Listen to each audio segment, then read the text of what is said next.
I always assumed that Limp Bizkit was a reference to Soggy Biscuit, Oh, did you? but then I found out it's not, so it must just be my brain. Hasn't the world of conspiracy theories changed?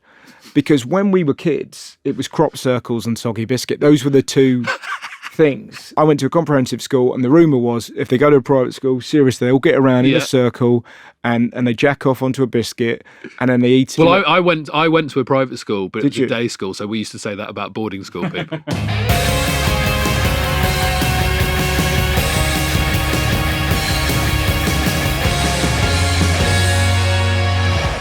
You know the concept, didn't you? Yeah, I think so. I read the email. Yeah.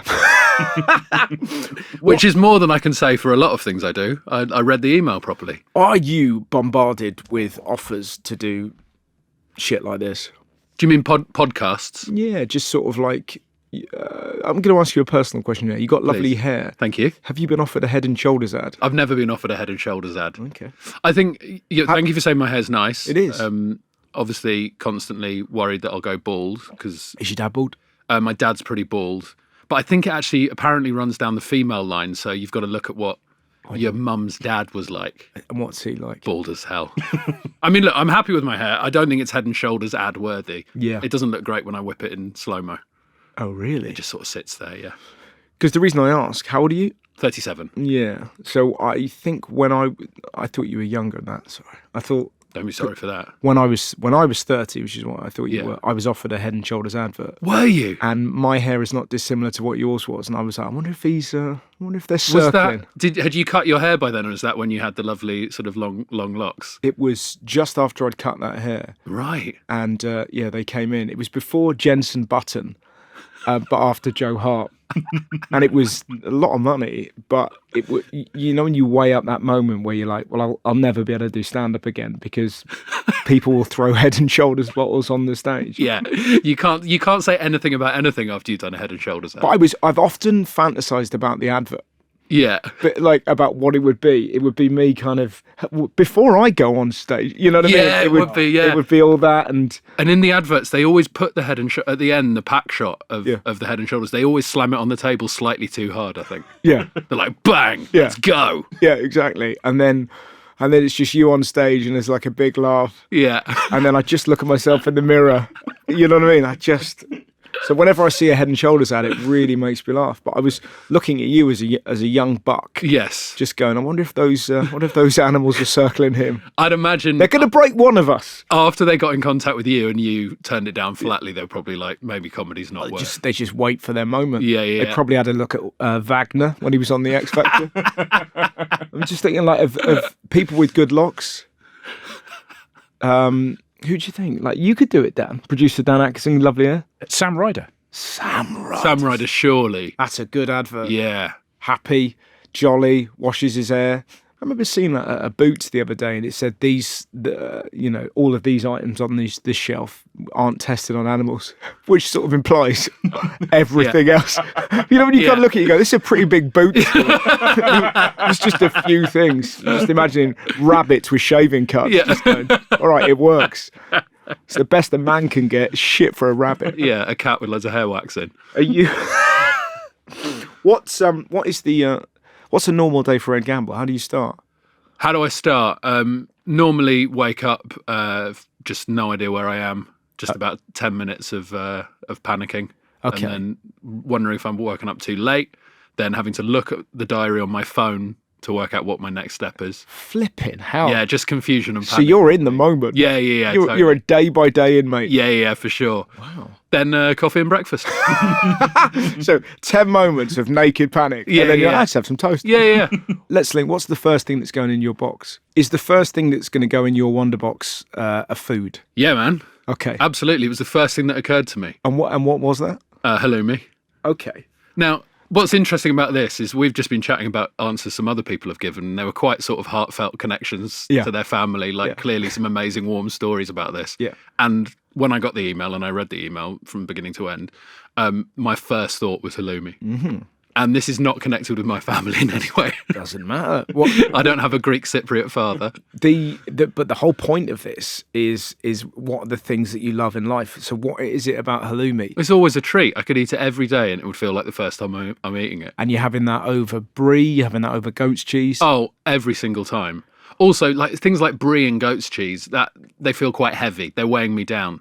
They feel fattier somehow than halloumi. They feel like a bit decadent. Yeah. Whereas halloumi, that's a solid lunch. And halloumi it's a sturdy cheese. You can take a battering. Oh my God. You can do all sorts to that and you can still serve it. You know those adverts you get sometimes for like phone cases where it's normally some posh guy throwing a phone in the air? You could do that with halloumi. Yeah. It doesn't need a case. Yeah, halloumi is the Muhammad Ali of cheese. Yeah. It can absolutely rope-a-dope and still comes out and wins. Yeah, I mean, it's one of the only cheeses you can stick on the barbecue. Yeah, and a bit like sort of crispy fried duck, it strikes me as one of those cheeses you can have shit halloumi and good halloumi and it still tastes like halloumi. Absolutely, it's still bringing what it needs to. And what is it about that do you have it on its own? Do you have it with other dishes? I mean, you can. The thing is that we mentioned Nando's. Like, I'll always get the halloumi from Nando's, so that goes very well with a bit of chicken. Can have it by itself. I used to have, when we used to go on holiday when I was a kid, halloumi and chips. Oh, really? Oh, fantastic. Where did you have halloumi and chips? Cyprus. Okay. Very much ground zero for halloumi. And was that the first time you'd had halloumi? Yes. Oh man, it blew my mind. I couldn't believe a food could be so squeaky. How old were you? I was probably about 6 or 7. Really? Oh yeah, you're talking to a kid who grew up like Jay Rayner. Like my childhood, I would just eat anything fancy. That's so interesting. Yeah. And were your mum and dad kind of culinary? Well, my mum I grew up with my mum. My mum's a really good cook. Yeah. And my dad's a really good cook as well. Yeah. So I think it feels genetic, my love of food.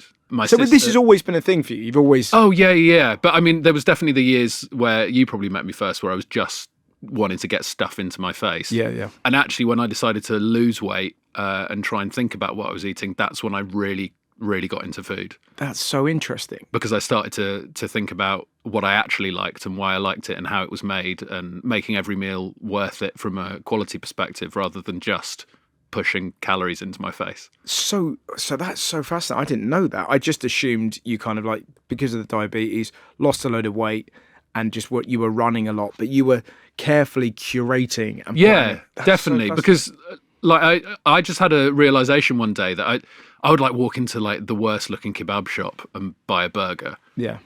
And then when I started thinking about what I was eating, I was like, no, you don't enjoy that when you eat that. It's just the feeling of eating something. Yeah. And there's amazing burgers you can go and have. So why don't you plan out where you're actually going to go and you can still have the taste of a burger, but a really good taste. And you can spend hours looking on the internet trying to find out the best burger, reading countless lists. And it feels like there was a bunch of you, sort of Acaster, I know Phil Wang does that. It was sort of like, there's a group of you that I sort of count as, I don't know if you were kind of like stable mates. But like, same generation, so. But you'd hear sort of talk of you lot going to kind of Melbourne and finding like the best restaurant or going to... Yeah. I remember our mutual friend Steve Hall doing a gig with you up north. And you went for like a taster menu. Yeah, we did. That was me, Steve and Phil Wang. Actually. Yeah. But like before the gig. Before the gig, yeah. Steve very much drove that. I think that was probably in my early days of really getting into restaurants and stuff. And yeah, we were in the Lake District and we went to Long Clume. Yes, which is Simon Rogan's restaurant. It's now got 3 Michelin stars. But do you think because you lot went? I think so. I think it's a star for each of us. Yeah. And it's the first restaurant on the trip, the Steve Coogan and Rob Brydon show. Right. Yeah. So we went there, and I can't stress enough. It was not convenient because we had to get up to the Lake District for noon, which is almost impossible from London. Yeah. And then the gig was not. We had to get a cab from the restaurant to the gig. It was like an hour cab or something. Right. But it was worth it. And presumably the gig was awful. Oh, dreadful. I mean, it was dreadful for many reasons. Just 3 tottering men. Yeah. Oh, God. Oh, Jesus. Like, 11 courses. Yeah, that's right. It was like a big old... Yeah, it was a proper tasting menu, yeah. And did you have the wine with it? No. Stopped short of that. Yeah. Now I'll do a wine pairing. It's one of the great things, isn't it? Like, and it's... do you know what's very odd? I remember I was in America. We had a driver. I had like a bus. Our driver was called Cadillac Jack. And he was an old guy, sort of 70, and he'd come out of retirement to drive us around. And he used to drive Steve Martin and Paul McCartney. He was an incredible bloke. Lives in Florida. And it used to be he was a soldier during the Vietnam War. And the government, it turns out, would send him a Viagra every month. And he was sort of saying, like, he felt like he was being put under pressure by the US government to fuck. Like that, and he was like, Jesus Christ, like one a month. It's like, I mean, don't get me wrong, I'll get through them, but anyways. Did they mean to send him a cyanide pill? Was it like some spy thing? Just forget everything, Be awful, wouldn't it, if you're a spy and they accidentally I mean, it says pull your button off and pop in a Viagra. It's exactly. Yeah, imagine that. We've given out the wrong dose. Just like these men aren't dying. But we took him to a taster menu in Montreal because he was so brilliant, and we had these lovely sort of experiences. And I said to Cadillac, come on, man, like, we've got a day off, let's go to this. And it was like this 10-course meal, and he was like, well, I've never been to one of these kind of places, very kind of, normal, average American guy. He goes, okay, it feels a bit flash. And then suddenly I got super embarrassed. Yeah. Because I was like, oh, do you know what I mean? I don't normally do it. Normally, do you know what I mean? I eat normal stuff and like that, sandwiches and that, whatever. And he was like, oh, you sure it's not too fancy? And I was like, no, it'll be all right, a bit of wine, all fine. And the first menu came out, and it was some ham served in a boot. And it was just this moment where you're like going, oh, and he was like, okay, is everything going to be... but it gradually got better. Yeah. And it was one of the experiences of the tour, and he loved it. But the point I'm making, that feeling, it's kind of a memory. It's an experience. Yeah. Like, it's not... Like most, if you go out for a meal, like, you almost don't know about you sort of just get through it and you're having a chat, and it's nice, it's socializing. But for an actual event and a memory and an experience, those things are great. But they are wildly overpriced in most places. What is the greatest taster menu you've had? Oh, good question. So I went to Longclimb again this year for my birthday, and it is absolutely phenomenal to the extent that we are going back there for New Year's. Wow, it's so good, and it's just like the service is perfect. It's like relaxed and fun, but they're so across everything. Yeah.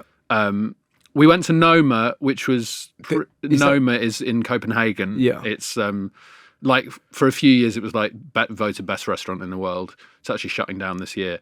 That was incredible for the experience. So the food was very good, but then they do some dishes where they're like, we just want to. We want to cause a bit of fuss here. We want to make a splash. So there was like duck's brain served in the skull. Okay. And it's like, it didn't taste of much. Here's a vulgar question. You know when you've eaten a multi-varied menu, the next day, that first fart, it's different, isn't it? I mean, lovely that you think I'm waiting until the next day to eat my first fart. But the point I'm making... Between course 3 and 4. But once your body's had time to really digest it, that first fart, it's wild. Yeah, but it's all like going on. It's like in Willy Wonka when she has the sweet the tastes of all the different courses. Yeah. It's just like that in a guff. Are there any cheeses you hate that you won't go near? No, I love all cheeses, even the terrible, even like the cheese string Dairy triangles. Really? I love it. Well, cheese strings are, it's a scientific marvel, isn't it? How have they done that? That is true. I was never a cheese eater as a kid. We sort of Edam or Baby Bell would make their way into occasionally, my school lunchbox. That was about it. Yeah, Baby Bells are great fun for kids, right? Yeah. Because, we're eating the cheese and then we're rolling up the wax and throwing it at Absolutely. someone. Yeah. But my wife used to eat Stilton as a 6-year-old. Yeah. Which I find kind of mind-blowing. You're nodding. And Dan, I mean, you're a cheese freak. I like a bit of cheese. That's rich, though, for a 6-year-old. Stilton. But your wedding, Dan, you, instead of asking for gifts, you asked for cheese. Yeah, not just for me. It was for the cheese for everyone to share. Oh, it wasn't home. You weren't asking for home cheese. That is absolute bollocks. Like, as if we were all shit. Like, the cheese was for you. Everything went out. Yeah, and everything went up. Not all of it. And then into me. Yeah. Not at our wedding, man. The cheese just got brought out too quietly. And was just put in the corner. And then no one told me the cheese was there. So it was just sat there and no one really had any.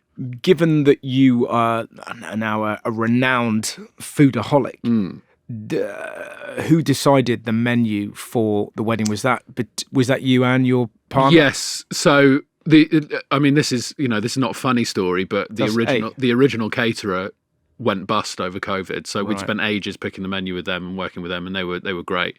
And then obviously COVID ravaged a lot of the hospitality industry. So we found someone new who were fantastic, but it was a bit more of a rush. Like, we didn't have time for much of a tasting or anything. But it was fantastic. But we also needed to think about what everyone wanted and not just what Ed wants. That's a direct quote. Oh, okay. What did Ed want? What is Ed's? Well, to be honest, I would have been happy with getting some sort of massive Texan guy in the grounds to do some sort of slow cook barbecue stuff, right? And then just have people queued up, and yeah. Have you spent time in any kind of slow cook barbecue places in? Yeah, I've travelled around the States a bit for work. Oh, of course, yeah. So managed to get a good sort of hit of barbecue in a lot of those places. So especially in Texas. There's a 6th Street in Austin. There's a really great barbecue place just off of it. And there's also a place called Voodoo Donuts. Yes, I've heard. Is that in Portland? There might be one in Portland. I imagine there's one in Portland as well. Yeah. The one I've seen, it was in Austin, and it had bacon on the donut. Yes, I've not been to Voodoo Donuts, but I do remember it from an episode of Diners, Drive-ins and Dives. Oh, Jesus Christ, you're in deep. I'm a big Food Network guy. Yeah. So even when you're not talking about food, eating food, you're watching people talk and eat food. Yeah, 100%. Yeah. Here's a question: do you, when you're out at a restaurant, are you watching other people? Are you sort of because there's certain? Listen, I got a real problem with, like, in Denmark, a big thing they've got is porridge bars. Mm-hmm. So they kind of go out, young hip kids. Yeah. They eat porridge, so they go out for like, hey, do you want to come and go to a porridge bar, mate? Absolute losers. But fucking right. But more so, the experience of watching, a middle-aged couple eat porridge through a window is like, the Danes are a beautiful people, but no one's pretty when they're slopping porridge into their mouth. Porridge is a private food. But exactly. But my point being, are there certain foods that you watch people eat where you want to slap it out their face? Well, I mean, you don't. I think a lot of noodles, like, it's tricky to... Yeah. So one of my first dates I went on with my wife was to Wagamama's, and we realised it was a horrible mistake. Like, because if the noodle's too long and you're trying to suck that noodle up, it's not a pleasant thing to watch. You both end up looking like Dr. Zoidberg. So what's next? Is there anything that isn't food-based? Good question. No. Okay. Well, I was going to say my tour next year, but that's called Hot Diggity Dog. I've got a book coming out. What's the book called? Well, it's about food. Is it? Yeah. What's it called? Glutton, the Multi-Course Life of a Very Greedy Boy. Oh, wow. Yeah. What's it like writing a book? I loved it. Yeah. I really loved it. I loved being in the same place for a few months doing something. That's interesting. That was fun. Did you write it at home? Yeah, I wrote it at home, yeah. And just, it's fun having a having a normal work day. Yeah. Like getting up in the morning, panicking about where I should be, realise I have to be at home, and just sitting at a desk and getting something done. So what is the next thing you've got in the box? The next thing in the box is pro wrestling. Okay. Take me through this. I was obsessed with wrestling when I was a teenager. So it would have been perfect for you, I think. Are we talking like Ultimate Warrior, those kind of cats, Hulk Hogan? Yeah, maybe it's post Hogan. So Bret the Hitman Hart? Slightly post that. So it's the Attitude Era of WWF. There's a wrestler called The Attitude. No. It's a lot like art. They look back on an era and they will name it. Oh, I see. That. I was going to say, if he was called The Attitude, that is a great name. The Rock versus The Attitude. So it is more The Rock. So it's sort of like 98 to 2002 has been subsequently named the Attitude Era. I see. And it's The Rock, Stone Cold Steve Austin. It's when Vince McMahon became the bad guy as well as running the company. Yeah. It's all of that. It's all of those guys basically. Okay. And that I was really into it then stopped watching it because I was like, I'm a grown up. I'm not going to watch wrestling. It's so silly. And then weirdly, my wife got into professional wrestling about 2 years ago.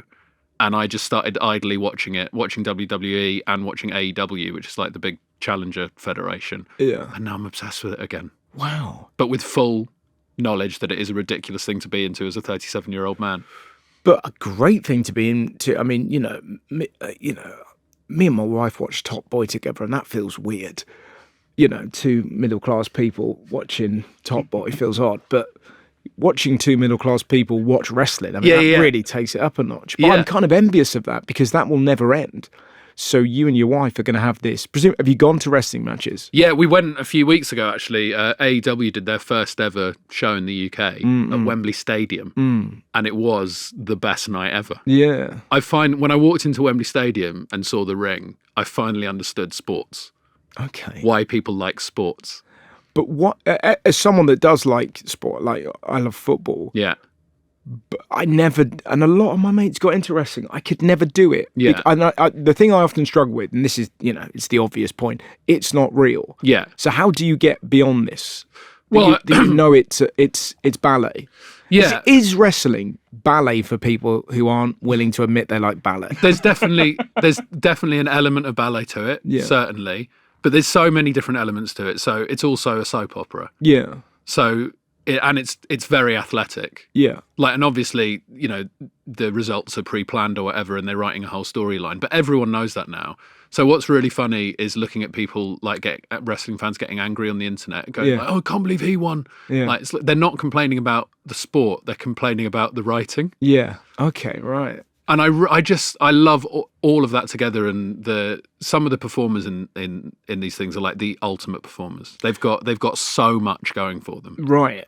So what so presumably it's not a surprise for you to see The Rock become the biggest entertainer in the world? No, not at all. Yeah. Like the best wrestlers, the guys who rise to the top, are amazing actors. They're amazing comedians. They're amazing sports people. Yeah. And it's rare to find that as a combination. And he used to am I right in saying he used to just walk around in black pants? Yeah, he had black pants and sort of like knee protectors. Yeah, a lot of I think you sort of have to wear knee protectors. But my point being, there's very few workplaces where you could rise to the top and be so good within your work that you actually then you dominate another workplace. Yeah. Like you can be the best stockbroker in the world, but if you're walking around in black pants, black pants, yeah, nobody's inviting you to write a book. Do you know what I mean? It's kind of, and there's something because it wasn't flash. No, well, that's a really interesting thing about him and quite a lot of other guys who've done really well is I think people think in wrestling like you've got to have a big gimmick, like. There's been some ridiculous gimmicks in the past, like Coco Beware had a parrot on his shoulder. Did he? Yeah, and there's been some insane things. How long was his career? The Rock or Coco Beware? Coco Beware. No idea, but that was back in the 80s, I think. Okay. How long did parrots live for? Because I'm sort of imagining if it was like a 20-year career. Yeah, I think they live for quite a long time. Okay, fine. So it was the same parrot. I'm not sure if it was. Parrots are famously long-lived. Okay, yeah. But I was wondering if it was a bit like Northern Lights when the when Pantalaimon goes, so does Lyra. Isn't that weird? Imagine having a parrot. Surely a parrot would. It depends how you get on with it, but presumably a parrot. I've often thought that with pirates. Like if a pirate was making love, does the parrot come with? Yeah. Do you know what I mean? And just she likes that. Yeah. Like, I don't know.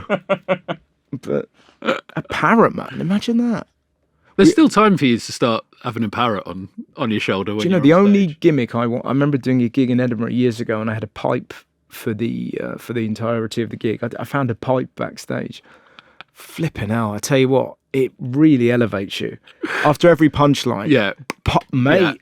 Yeah. It was, but it was such a good gimmick. I was like, I'm gonna have to put this away. Yeah, because I can't compete with the pipe. Yeah. You've always got that in the back pocket now, right? Yeah, man. Yeah.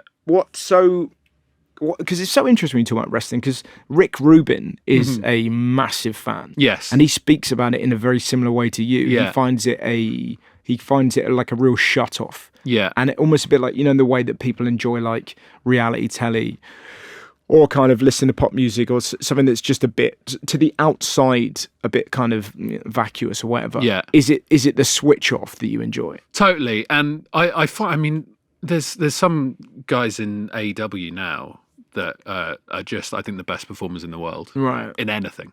Yeah. There's a guy called MJF who is absolutely hilarious. Like, if he wanted to be a comedian, he'd be an incredible comedian. And what does MGF stand for? Maxwell Jacob Friedman. Okay. I also really like it when wrestlers just use their normal names. Yeah. I remember watching WCW with my dad when I was like 10 or 11. Yeah. and I can't remember the name. Some ridiculous named wrestlers came out, and then they announced the next wrestler, and he was called Ron Simmons. And I just remember my dad absolutely pissing himself laughing. Did you ever get into? Do you remember? Was your dad into like the 80s wrestling when they were called like Big Daddy? Yeah, like the British stuff. Giant Haystacks and Big Daddy and all of those guys. Are you familiar with Jeff Kellett? No. So my friend Will was telling me about Jeff Kellett, and I mean, you know who it is straight away. But he apparently he was sort of the modern guys who watch modern wrestling, man. Jeff Kellett was ahead of the curve, man. I remember one day he was walking into the ring and a pig bit his hand, and then Kellett got the man a stamp on his hands and the pus went everywhere, and then Kellett damn nearly killed the man. And I've never checked to see whether any of that's true, but I love the fact that in kind of British wrestling in the 80s. There was no foam hands. No. There was no kind of hot dogs and chanting. People were carrying pigs. Yeah. To a. Well, they do a bit of that. I'm less into. They'll do like these things called death matches where they use thumbtacks and sheets of glass and all that stuff, and it's a bit full on for me. Bit much. Yeah, there's a guy called John Moxley in AEW, and when we went to Wembley Stadium, he ended up. He tried to put all these skewers in a guy's head. Oh God! But then got it countered, so this guy ended up putting skewers on his head and then like hammering them in with his hand. I've got a picture of him with just like two skewers sticking out of his head. Oh my God. But they love it. Those guys are unhinged. So, and is that bollocks then? Or is it he's actually... No, he's actually doing it. You smash a guy over the head with a chair. There's no way of faking that. So they are actually doing that. You put someone through a pane of glass. Sometimes they use like fake glass, but there has been times where they've just used real glass, like fluorescent light tubes, just smashing them on people. That's all. It's real. Wow. But and presumably they're nutters. But they must have to train to see what it feels like to have a chair smacked on your head. Yeah, I think so. And I think in a lot of places, headshots with chairs are banned now. So you can only do it across the back because that's obviously the broadest part of the body, and you can sort of dissipate some of the impact. So presumably, if like Jake the Snake Roberts went to IKEA, he'd be getting flashbacks left, right. I remember that. He had a snake, presumably. He had a snake in a bag. Yeah, he'd walk on with a snake in a bag and jump out into the ring. Yeah. Where did the snake stay when he was travelling? I think he looked after the snake like a pet. Yeah. Right. I've seen some pretty depressing documentaries about those guys as well. Like it breaks people. Yeah. But it's a laugh for a bit, isn't it? Did you take part in any of the wrestling in Edinburgh? I did. I've done it in London. Okay. So I did it last year for JFL London. So so it's Max and Ivan, who are a brilliant double act. Yeah, run a sort of comedy wrestling thing once a year or so, and train comedians up to be wrestlers. Do you get pissy when people aren't doing it right? No, because it's so hard. Okay. So I did or not taking it seriously. Oh yeah, definitely that. Yeah. Yeah, or people are a bit sort of snotty about it, and I just think don't do it if you're gonna mess around. I mean, I was asking for extra training sessions. I was like a proper nerd with it. Right. I was like, is there any way I could come in and do another training session to run through the match one more time? So this was your soccer aid? Oh man, absolutely. Yeah. And I was sort of getting back into wrestling, and then I did that, and then I was like fully back in, because that's one out of any sort of live performance I've ever done. That was the biggest buzz. Really? Yeah. It was incredible. Isn't that interesting? The first bump that I took, so I was like dragged up on the side of the ring, and Max and Ivan fully flipped me over the ropes and down onto my back. Yeah. And then you just heard the crowd go, and I was like, yeah, this is it. Fuck, that's so interesting. And also, ow. Yeah. I've made it. I'm dying. Well, it's a similar theme to the next thing you're going to put in. Yes, mosh pits. More violence. So you like getting smashed about. I've seen mosh pits, and they don't look like my cup of tea. And the fact that I'm using the phrase "they don't look like my cup of tea" indicates that I'm not into. Like, I don't think I've ever seen a mosh pit and seen anyone that looks like they drink tea. Yeah. Do you know what I mean? Like, but presumably they have downtime. Yeah, I'd say there's plenty of tea drinkers in there. But there's no time to ask. No, you're just whacking each other. Do you like Earl Grey or breakfast? It's a much friendlier atmosphere in there than it would look like from the outside. Really? Yeah, people are looking after each other. There's an understanding in there. Like, even for the kind of music you're into. Yeah. And we should point, if anyone doesn't know, you're into it's like, what's the metal called? It's like I like all sorts of metal, really. I like thrash metal. I like death metal. I like metalcore. I like, and I really like, hardcore and punk and all of that stuff as well. Just, I swore off mosh pits for a bit because I was like, I'm getting too old for this. I'm going to end up with an injury. Yeah. Should we just outline what a mosh pit is for anyone listening who doesn't know what? Yeah, sure. Just a bit in the middle of the gig where everyone starts running around and smacking each other about and bumping into each other and pushing and just sort of a little nugget of aggression right in the middle of the gig. But and it's normally like sort of not quite down the front, just a little bit back. A little bit back, yeah. And it's the guy that was is he called Jason Momoa? Momoa, from Aquaman fame. He was in one recently. And that would be me out the mosh pit if I saw that. Absolutely. What? The king of the ocean's in there. The leader of the Dothraki. But he looks so happy in that mosh pit. Yeah. But because he's such a kind of huge, handsome man, he looked like he was doing country dancing. So he's going around in this kind of mad circle, and you see the other people in the queue go, "Fucking hell!" Yeah, he's a big lad.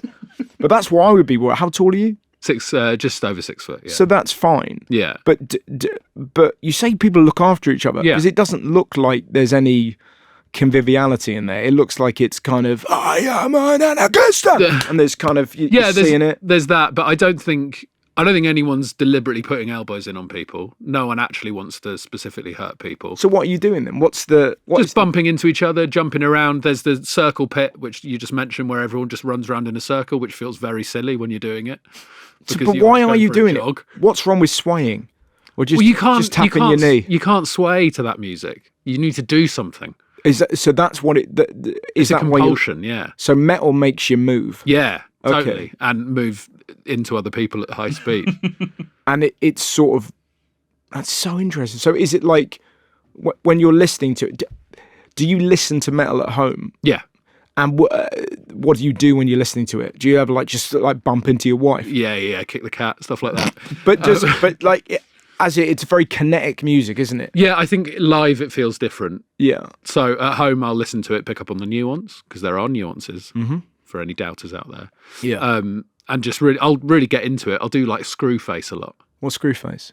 Oh, okay. Like really like that. Yeah. But live, like quite often, if it's a band I really like and I know the song, I'll be hanging around outside the mosh pit and then I'll be like, no, gotta go, and straight in. Screwface looks very similar to the face you'd pull if you were having a shit after an 11-course meal, doesn't it? It's got that sound. Do you know what I mean? Are you making similar noises? Yeah. Fuck off! What's But if people get knocked over, for example, as always happens, people will get knocked over onto the floor. It doesn't just carry on. So if someone sees that, they'll push everyone else back, help them up, and then carry on. Oh, well, there you go. I didn't know. I've been in mosh pits where people are looking for people's glasses. Okay. People are looking for people's phones. Someone will go, I lost my glasses. And everyone will be searching around on the floor for people's glasses. Yeah. That's very interesting. I didn't know that. I just assumed glasses were stamped on. Yeah, I mean, you might find them and they're crushed, but I think people will try and help other people if there's been an issue, yeah. And I know you've spoken about this because your face doesn't suit the music you're into. Yeah, that's a drum I've beat many a time. But do you, because we all feel that nerve, don't we? First time we go into a pub, first time you go into a disco, whatever it may be, nightclub, whatever your place. But for you, going into a metal gig, a thrash metal gig, with a face that screams, bloody hell, I love halloumi. Yeah. What is that like? Because that must be a different level of terror for an 18-year-old kid. Yeah. I mean, I think when I was 18, I was a lot more, I would dress the part as well. Right. Okay. So I had a leather trench coat. I had big boots with flames on. Did you? I dyed black hair and eyeliner and all of that stuff. So I would dress the part a bit more. Whereas now I look a lot more corporate. But that now, presumably, there's the added thing of they're like, "Is that bloke from Great British Media?" Yeah. There's a bit of that, but also I speak about metal enough that people know. And I've been in mosh pits where I've been running past someone, and you see a look in their eyes where they're like, "Yeah, metal," and then they're like, "Oh," they just suddenly realise who it is and come and speak to me afterwards. But they're oddly sort of they're not counterculture, but they're on the fringes of the mainstream. Yeah. That's what's so fascinating, is the fact that you're into wrestling and going there. but then you also, present a BBC food show. Yes, yeah. But you also go to thrash metal. Yeah. It's a real spread. And I love that. Yeah. I love the spread. Were there types of music that your mates were into and you tried to get into to kind of conform? Because not everyone's into thrash metal. No, but at the same time as the Attitude Era, there was a big push in popularity of nu metal. So it was like when Limp Bizkit and Korn and Slipknot all came out. So they were your gateway drugs. And in my school, like that was actually popular. Right. So we all got into it at the same time. Yeah. But then my personality is I tend to get obsessed with something and want to be the person who's most into it. Yeah. So I went deep. And then by the time I sort of stuck my head above water, everyone else was into Top Loader. Right. It's so funny given the music they do, but Limp Bizkit is a hilarious name. Yes. We're like floppy digestives. Yeah. It's like, when you're dunking a biscuit in for too long and it just falls in and you've got it, so you got to pick it out. That's us. Yeah. I mean, I always assumed that Limp Bizkit was a reference to Soggy Biscuit. Oh, did you? But then I found out it's not, so it must just be my brain. As far as hasn't the world of conspiracy theories changed? Because when we were kids, it was crop circles and Soggy Biscuit. Those were the two things. Like, as in, do you know what I mean? Like private school kids. Yeah. I went to a comprehensive school, and the rumour was if they go to a private school, seriously, they all get around in a circle and they jack off onto a biscuit and then they eat it. And the problem is you can't shake yourself from that. Well, I went to a private school, but it was a day school, so we used to say that about boarding school people. Oh, did you? Yeah. So it all went up. Yeah. I guess what were the boarding school people doing? What's the name? Playing Soggy. What's the name of the actor that looks like the otter? Benedict Cumberbatch. Yeah, because I saw. You two have been working together for too long. But this is what I mean about things staying with you forever. I saw Benedict Cumberbatch in a coffee shop. Yeah. And he ordered a cookie, and I sat down. Like, genuinely, I was going, here we go. Right, finally, we're going to get an answer. But surprisingly, he didn't get everyone to jack off onto it but there was part of me kind of going, If it's a good cookie, it should be soft anyway, right? Yeah, so. But the point I'm making, as far as conspiracy theories go, it was an innocent time. Yes. There was one about like traffic lights stopping at a certain time and they were run by the Queen. But now that one never reached our school. Yeah, but now the traffic lights were run by the Queen. What is the next thing? It's a champagne sipper.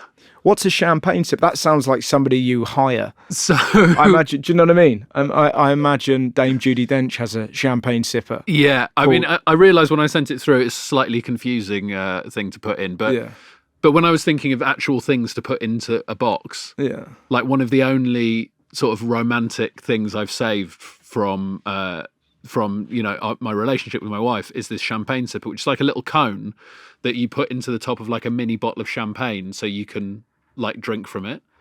Oh, right. And it was we were in Japan in 2018, and that's when I proposed on the first day of that trip. How weird is that? I proposed in Japan. Did you? Yeah. In Tokyo? I did, yeah. Whereabouts? At the hotel where Lost in Translation was. All right, nice. Yeah. No, I proposed in a park. Loads of people doing Tai Chi. But that night, we got like smashed up and went to. Did you go to Piss Alley? We it was around there, so we went to that robot restaurant.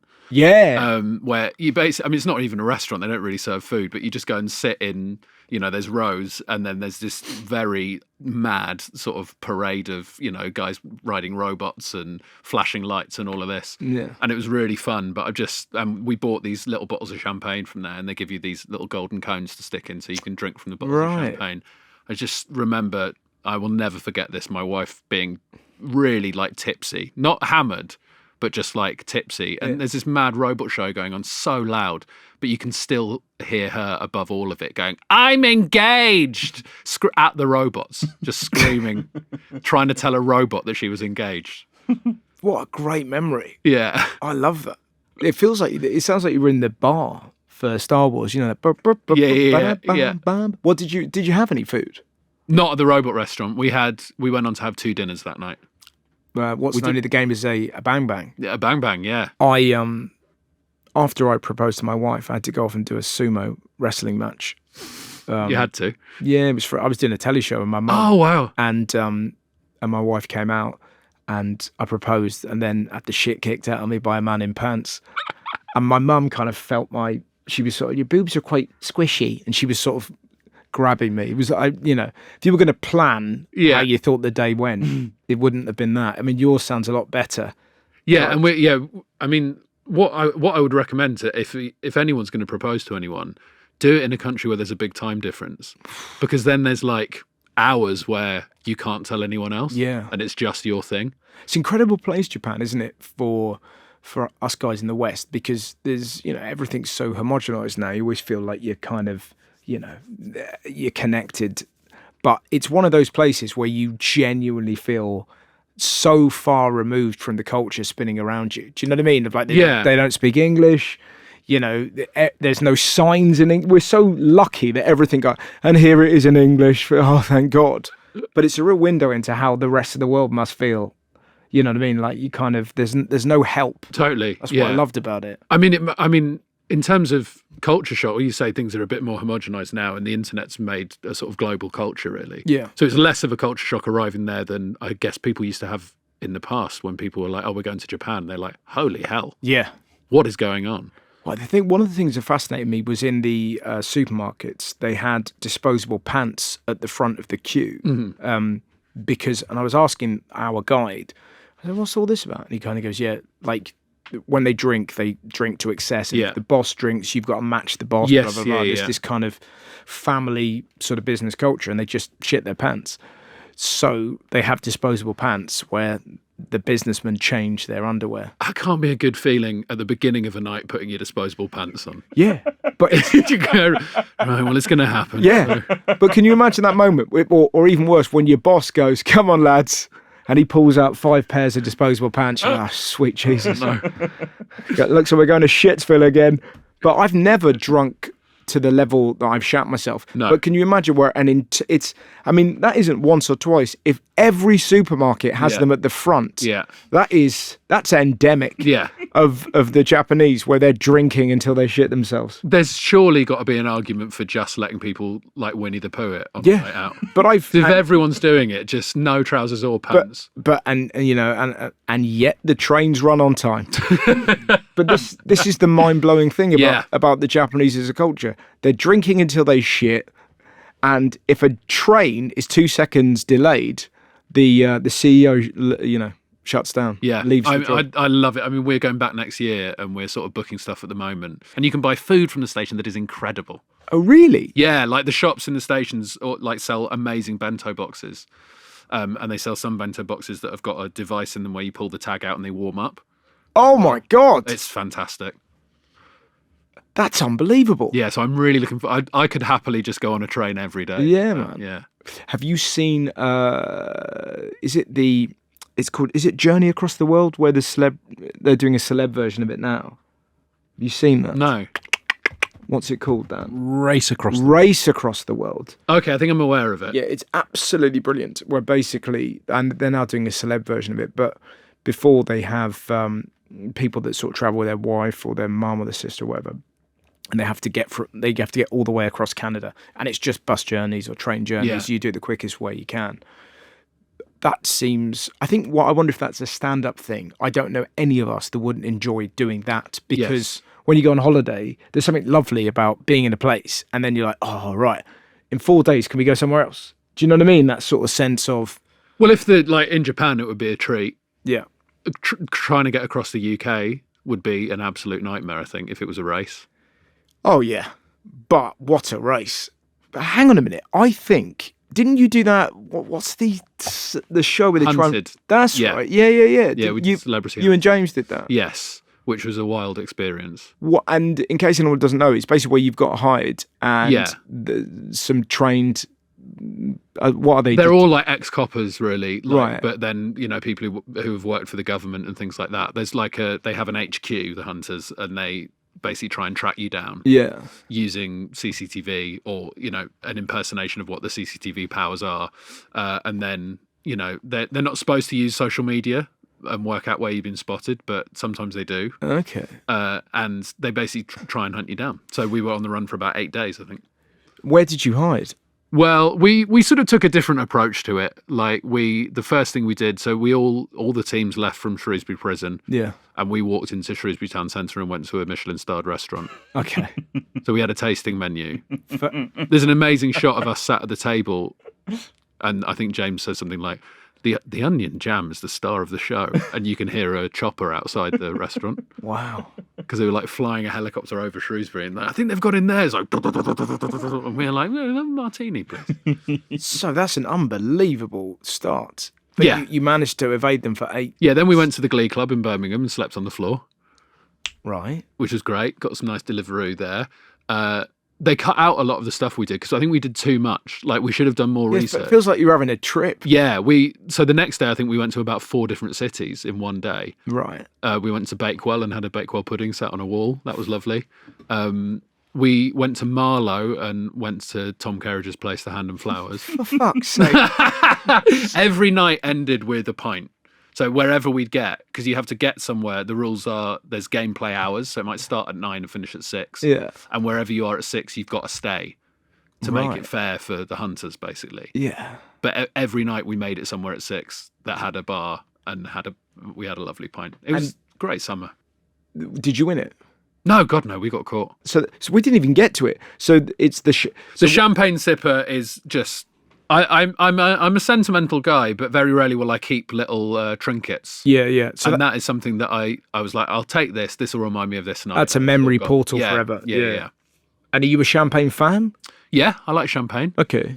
I can't handle champagne very well. Yeah. If I have a glass of champagne at the beginning of something, it's normally the start of a big night. It's always a wedding, isn't it? Yeah. Like a champagne. And I don't know, my wife loves it. I'm not so keen, but I don't mind it because you think, oh, it's a wedding, it's a bit of fun. Yeah. My wedding was a very boozy affair. We were handing out espresso martinis. Yes. And that was that. I mean, producer Dan making a face. That was the real moment that everything changed. It's always a tipping point, though, espresso. But that was at 3 o'clock in the afternoon. Yeah. And there's a photo. Did you hand out disposable pants as well? 3 p.m. is very bold for espresso martinis. Well, yeah, exactly. But it was so funny watching it. It was like The Purge, man. It was just, and sort of like, aunties and like. We did espresso martinis at like 9:30, 10 p.m. Yeah, that's the correct And it is time. funny watching people because espresso martinis are relatively recent, like 10 years, that people have really got into them. Yeah. So there's a whole generation that have never had an espresso martini. Yes. And watching them have them for the first time is a treat. Yeah. Like my mum loves them now. She's like, oh, should we have some of those espresso martinis again? Yeah. My wife's granddad, who is in his 90s. Did he have one? He had 3. Wow. He had 3. He had to be sent to bed. Well, he's probably bouncing off the wall. Yeah, my father-in-law was like, Dad, you're gonna have to go to bed. It's so lovely, isn't it? Like those when all the family are there. God, I love weddings are great, aren't they? Yeah. Just great. It's sort of the thing that's wonderful about a wedding is it's this moment when you not only do you love your partner, but you genuinely feel loved. Yeah. But it's so rare to be in a room where you're like, everyone in this room likes me.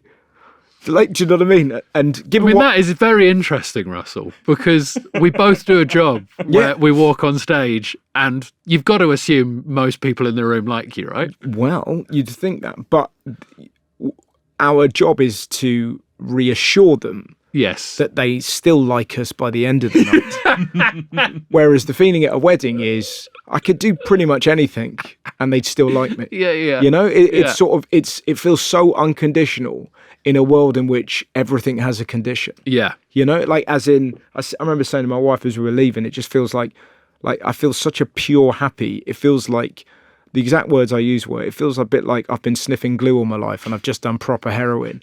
And she went, yeah. So, feels so, do you know what I mean? Yeah, I had a good day as well, Russell. Yeah, it was nice. Cheers. So next, this is probably my favourite of all of them because I can't tell where it's going to go. But number 5, what is the final thing you'd like to put into the Wonder Box? I got to number 5 and I panicked and I just thought, what do you genuinely like? And it's Mr Blobby. Okay, and why is it with Blobby? I think if you had to sum up British culture, it would be Mr Blobby. Okay, well, in that it's a bit shit. I would hugely disagree. I think Blobby is the ultimate art. Imagine Blobby in a mosh pit. Well, do you know what I'd love? Go on. I'd love Blobby in the mosh pit to be hit so hard he doesn't say Blobby. Like, do you know what I mean? Just to hear Blobby go, Blobby, oh, fucking hell, mate. Like, Jesus, you fucking idiot. I mean, Blobby, Blobby, Blobby. I just love the energy of Blobby, and I think Blobby represents something that we all want to be, which is just crashing into a room and just smashing the place up, tripping over stuff, screaming at the tops of our lungs, and then leaving again. But that's chaos. But that's what I mean. So he's called Mr Blobby. Yes. He rocks up uninvited. Yeah. Wrecks the place. Yes. Screams his own fucking name. Yeah.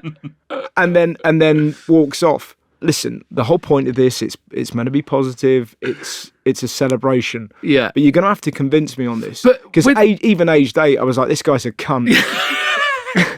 I think I'm surprised. I thought all comedians loved Blobby because Blobby is the purest distillation of comedy. It's physical comedy. It's wish fulfillment. It's, paucity of words. He's very economic with everything he says. He is. He gets straight to the point. Yeah. There's a clip of Blobby on Noel's house party where they're going out to film a show in New York and Noel has to tell Blobby that he's not coming with him. Right. And so he throws a tantrum. Yeah. It's perfect. Yeah. He goes up to the top of the stairs, he stamps, he slides down the wall. This guy is just nailing it. But what that implies to me, so you say wishful thinking, so it feels like you're holding everything together. So presumably there were times where, people have said no to you and you want to smash your face into food, slide down a back. Really? Of course. Okay. Do we not all have that in our psyches? Sometimes you just want to throw a tantrum. Yeah, but not saying. That's you're in a Blobby. I don't know. Am I not seeing this? Like, Dan, as a sort of an outside adjudicator, where do you stand on Blobby? I get it. Yeah. You like what you get the clowning of it. It's just completely nuts, and I think it's really British. Yeah, I don't. That is true. That is definitely There's a lot of people have said this in the past, but having to explain Mr Blobby to someone not from this country is one of the weirdest things you'll have to do. Yeah, man. Because it doesn't make sense that he's pink with yellow spots on. Yes. At all. Yeah. Why is that? What's his backstory? No one knows. Yeah. Because he represents something in all of us. And bear in mind, this is the time when over in America the big show is Seinfeld. Yes. Yeah, like, do you know what I mean? Where it's loads of witty chat about nothing. Yeah, exactly. Just ageless, timeless, funny stories. And we've got a man, he's probably called like Ian, dressed up as Mr Blobby, running into a man called Noel. Madness, man. But I'm a sort of person who can appreciate both Seinfeld and Blobby. I think there's room for both. There is. There definitely is. Have you ever met him? Blobby? Yeah. No. I know there's a singer from Sheffield. She's got Self-Esteem. Yes. She adores Blobby. Yeah. And Blobby was on a Channel 4, the Big Breakfast. I did it in the summer.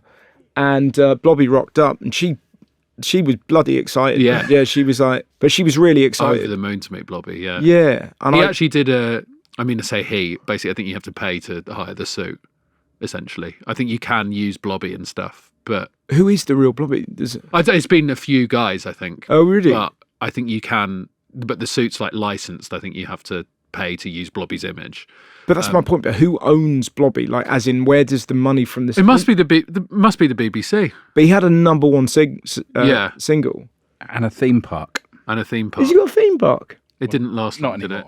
Right. It's still abandoned, I think. Wasn't it in Morecambe? Cricket St Thomas, Somerset, Morecambe, and Lowestoft. There you go. There's 3 of them. Yeah, I remember what John Richardson had. Like one. I think it was one of the first things he ever said to me. It was. I don't know. We started talking about Blobby, but he was like, "That bastard ruined Morecambe." Did he? Yeah. And I'd argue someone else got there first. Yeah. But apologies. Morecambe's lovely. What we're talking about. Yeah, it's funny, isn't it? With stuff like that, does it evoke? How old were you when Blobby was around? Probably just the right age, like a young kid. Yeah. So what, like 8? Yeah, 7 or 8, something like that. Yeah. So I think I would have been 15. How old are you again? I'm 37. Yeah. So I'm 16. Yeah. That's the wrong age for Blobby, I think. Yeah, It's like wrestling. I used to love Blobby in wrestling. yeah. You know, fell out of touch with him for a while. Now I'm fully back in. It's funny though, isn't it? When things come along, it's like Bottom came along at the perfect age for me. Well, that was in that BBC Two comedy lineup. Yeah. Like, you could watch stuff from like 9 till 10:30, and like 3 brilliant shows in a row. Well, and oddly, but that's why I never watched Friends as a kid. Yeah. Because you had Bottom and you had Shooting Stars, so that was what was competing with Friends. Yeah. So it's like, how could you possibly switch over from Shooting Stars or Bottom? Do you not feel like Shooting Stars and Friends is the same metric as Blobby and Seinfeld? Yep. In terms of very silly, deliberately silly British things. Yeah. And very sort of slightly smarmy American comedy. It is funny that, isn't it? That sort of the role that I think John Cairns has, that who's a brilliant comedian, that if you've not heard of him, you should.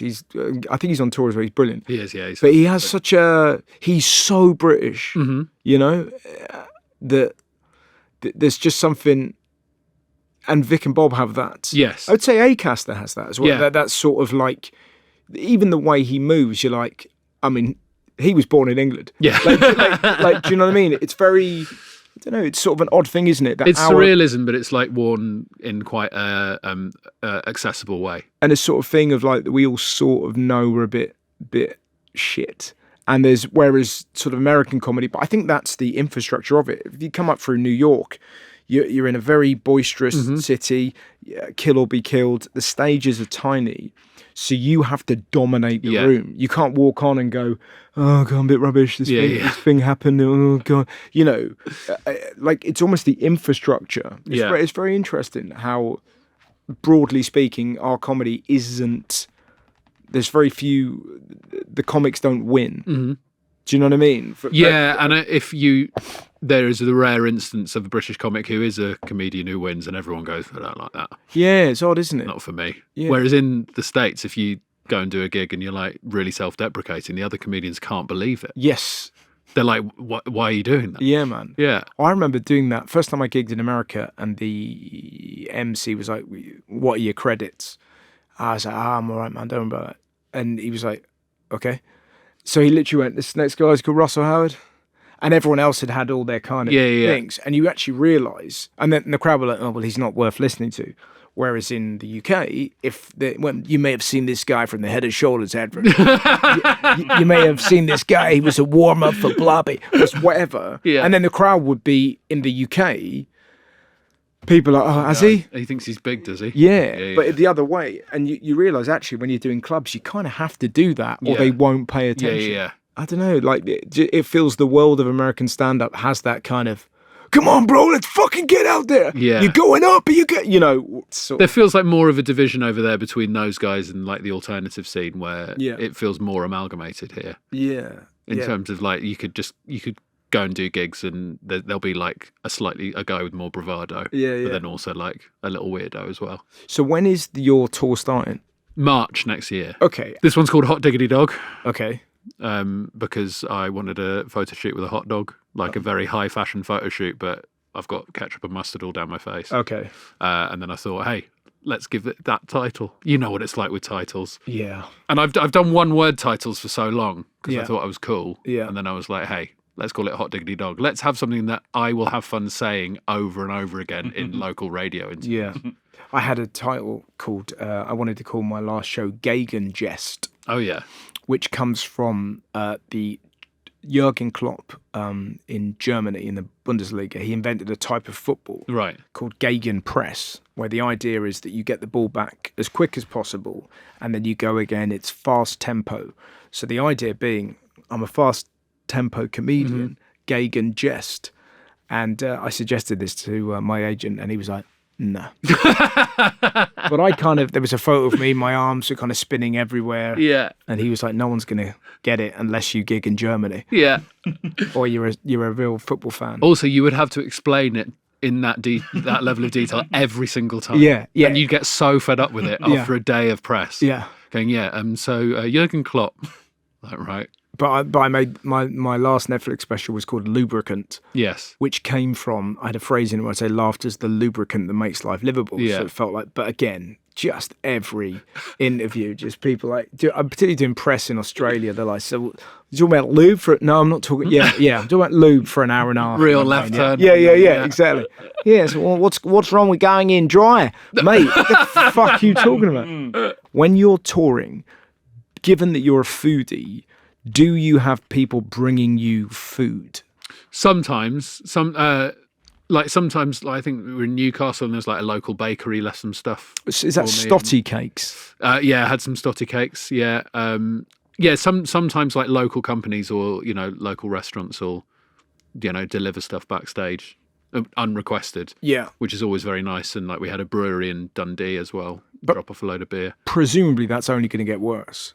Yeah, I mean, or better. Worse, better. Yeah. Especially because I'm on tour with a tour manager and a support actor. Who's your support actor? Chloe Petts. Oh, right, again. Who's absolutely brilliant. Yeah, she's going to be back on this tour. I mean, she's very good. You're going to have to really pick it up, man. Yeah, I mean, but I like that. I speak to so many comics who are like, she's a bit good. I wouldn't be doing that. It's like, no, it's got to be a good show. You don't deliberately pick someone terrible for the beginning so you can have a better show. You need to make the whole show good. I love that, man. That was you're into a real range of stuff. Yeah, what I've realised is what I quite like is things that are popular, but with a specific group of people that a lot of other people think are terrible. Yes. And I really like that. I like feeling like I'm going not against the grain, but pushing against the tide of popular opinion. Yeah, but you like them. You know that you like them. Yeah. And that's fine. Yeah. And you're happy to defend. Yeah, for sure. Whether it's Blobby or nu metal. Here's the thing. If Blobby ever did a metal song, yes, where would you stand on that? Well, I'd give it a listen. But, I can... It's not gonna surprise me, is it? Imagine if Blobby did a nu metal song about halloumi. Yeah, but how's he gonna get the halloumi theme across? Because he's got one word, hasn't he? He could sort of make it rhyme with Blobby-ish. Halloumi, Blobby. I don't know. I think you need another guest singer to sing about halloumi, and then he just Blobby's in the background. The face that Dan just pulled indicates it's probably the end of this. When we're trying to make up fucking songs about halloumi, it's time to go. I think it's the end. Thanks for coming along. The wonderful Ed Gamble.